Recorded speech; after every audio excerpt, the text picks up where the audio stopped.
পাতের শেষে চাটনি ছাড়া তো আমাদের একদমই ভালো লাগে না। সেটা যে সময় যে মরশুমে যে ফল পাওয়া যায় সেই দিয়ে আমরা চাটনি বানিয়ে থাকি।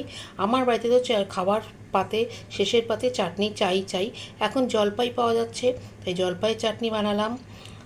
দেখুন কীভাবে বানালাম, দেখতে থাকুন। বন্ধুরা, আশা করি সকলে ভালো আছেন। আমি সুজাস কিচেনে সকলকে স্বাগত। আজকে বানাবো জলপাই চাটনি। জলপাই চাটনি বানানোর জন্য আমি মৌরিটা দেবো। মৌরিটাকে আমি একটু শ্যালো ফ্রাই করে নিচ্ছি, হালকা করে ভেজে নিচ্ছি। এরপর এটাকে মিক্সিতে গ্রাইন্ড করতে হবে। চাটনিতে দেব নুন আর হলুদ দিয়ে সেদ্ধ করে নিয়েছি। আপনাদের দেখানোর জন্য এটা আমি রেখেছি। দেখুন নরম হয়ে আছে।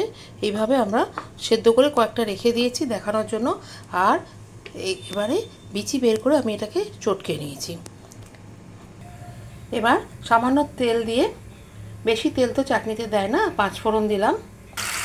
5 ফোড়ন দিয়ে চটকানো জলপাইগুলো দিয়ে কিছুক্ষণ অল্প খুব সামান্য একটু সময় নাড়তে হবে। এটা নাড়ার কোনো দরকারও নেই।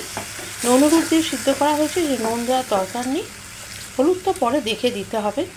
জলপাই চাটনি লক্ষ্মী বিয়ের সময় আমরা করবই করব। লুচি পরোটা দিয়ে ভীষণ ভালো লাগে, খিচুড়ির সাথেও ভীষণ ভালো লাগে। খুবই সুস্বাদু একটি চাটনি। এর মধ্যে এবার আমি জলটা দিয়ে দেবো, পাতলা হওয়া দরকার। চিনি দেবো, কারণ এটা সেদ্ধ হয়েই আছে, সুতরাং চিনি দেওয়া যাবে। সেদ্ধ হয়ে আছে। চিনিটা আমি এভাবে 1 কাপ দিলাম, কারণ জলপাই তো খুব টক হয় না। 1 কাপ দিয়ে এটাকে দেখতে হবে। এটা ফুটবে, খুব চটপট রান্না হয়ে যায়, কিন্তু বড় সুস্বাদু একটি চাটনি। লাগলে আরও দেওয়া যাবে। এবার এই মৌরিটাকে, ভাজা মৌরিটাকে আমি গ্রাইন্ড করে নেব। মৌরিটা গ্রাইন্ড হয়ে গেছে। আর একটু চিনি লাগবে, সেজন্য আরও হাফ কাপ চিনি আমি এর মধ্যে দিয়ে দিলাম। চাটনি প্রায় হওয়ার পথে। আর একটুখানি আমি রস রেখেছি। এবার আমি ভাজা মৌরিটা এর মধ্যে দিয়ে দেবো। এটা হয়ে গেছে। একদম লাস্টে এই মৌরিটা দিয়ে চাপা দিয়ে দিতে হবে। না দিলেও হবে, তবে টক তো আমরা সাধারণত গরম খাই না, ঠান্ডাই খাই।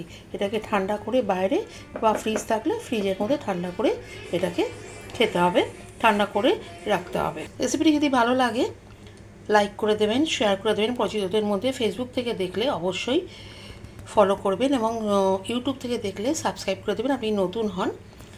এইভাবে বাড়িতে বানান লুচি পরোটার সাথে। আমার বাড়িতে তো লুচির সাথে ভীষণ ভালোবাসে, লুচি পরোটার সাথে।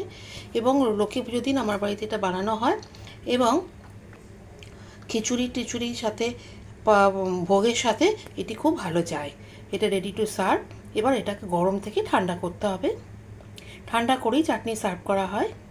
আপনারা যে বানান কমেন্ট বক্সে লিখুন, লিখে জানান, বাড়িতে সকলকে খাওয়ান। এবং এই যে মৌরি ভেজে গুঁড়ে দেওয়াতে এটার টেস্টটাই খুব সুন্দর হয়ে গেল। ভালো থাকবেন, সুস্থ থাকবেন, নমস্কার। তবে এটাকে আপনি অবশ্যই ঠান্ডা করে নিন। ঠান্ডা করে নিয়ে তবেই সার্ভ করবেন, তবে এটার টেস্টটা, আসল টেস্টটা আপনি পাবেন। পরের এপিসোডে আবার নতুন কিছু নিয়ে আমি হাজির হব। আপনারাও বানিয়ে পেলেন আবার কি। টাটা, নমস্কার।